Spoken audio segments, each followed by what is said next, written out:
No matter how many planners or notebooks you may have, how you set up your system, or what app you may use, the main tracker of your success is going to be how consistent you are. Consistency in your work and personal life are the main ways to achieve your goals. And I have learned how to maintain consistency through my routines. So in today's video, I'm going to share with you the top 5 steps to creating a productive routine within your planner. Number 1, manage your energy. When we are creating routines, the top thing that we are managing is not our time, it's our energy. The first thing that you need to do is figure out when you are the most productive. I remember when I first started my journey, I now wanted to create a morning routine, and I saw that all of these videos, all of these suggestions were to wake up at 5 a.m. I tried for months to wake up at 5 a.m. and I always felt sluggish. I always felt like it just was not for me, and it's because it wasn't for me. What I realized is that waking up 1 hour later, waking up at 6 a.m. worked out so much better for my overall well-being. I felt more productive. I felt like I had more energy and I was able to take on my day. Some people are morning people, some people are night owls. So you have to figure out your overall energy and how it flows throughout the day in order to set up your routine. This will help you to know what's the top time frame where you feel your best so that you're able to get more done. Now, once you know when you have the most energy, the second thing that you're going to do is create a time block around that time. So if your energy is at its height in the top of the morning, let's say it's from 6 a.m.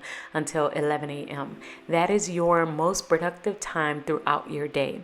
So during that time, you need to write down what are the most important tasks that you would like to get done around that time. And I like to fluctuate the different things that I'm doing around this time. It may not all be work related or personal related.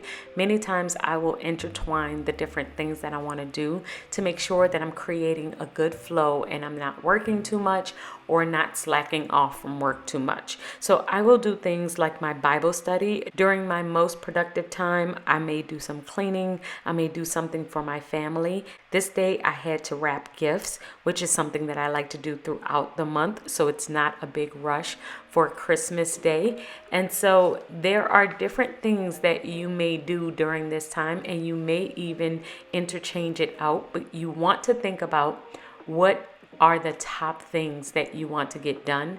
Because this is the time that you have the most energy, it is your most precious time that you can make sure you're moving the needle forward on the goals that you have.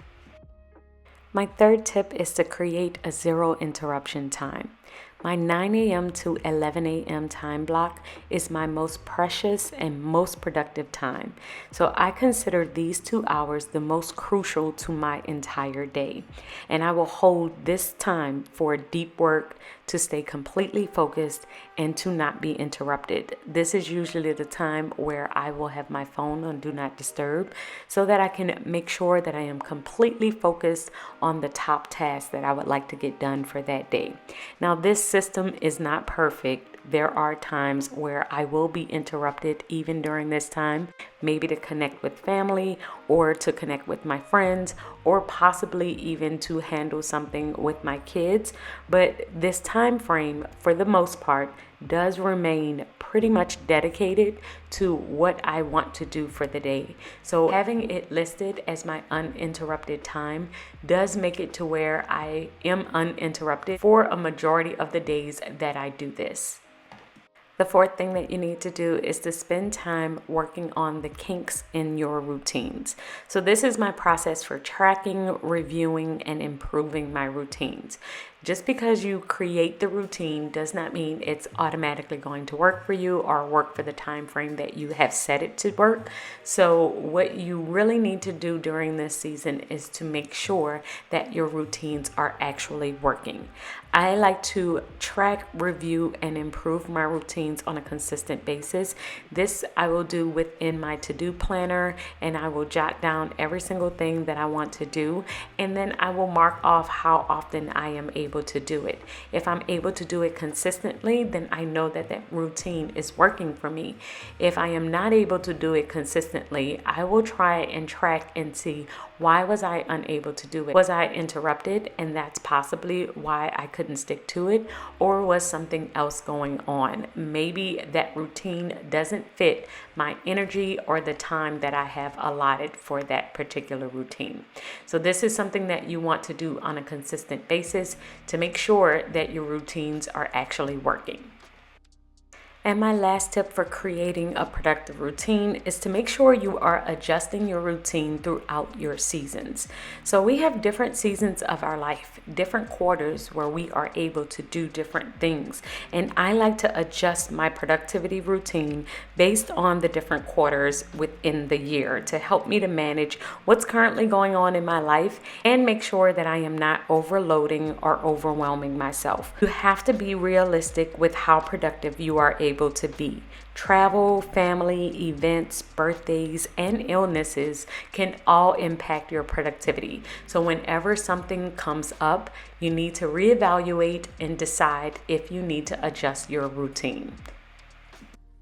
So guys, those are my 5 steps to creating a productivity routine that you will actually be able to stick to.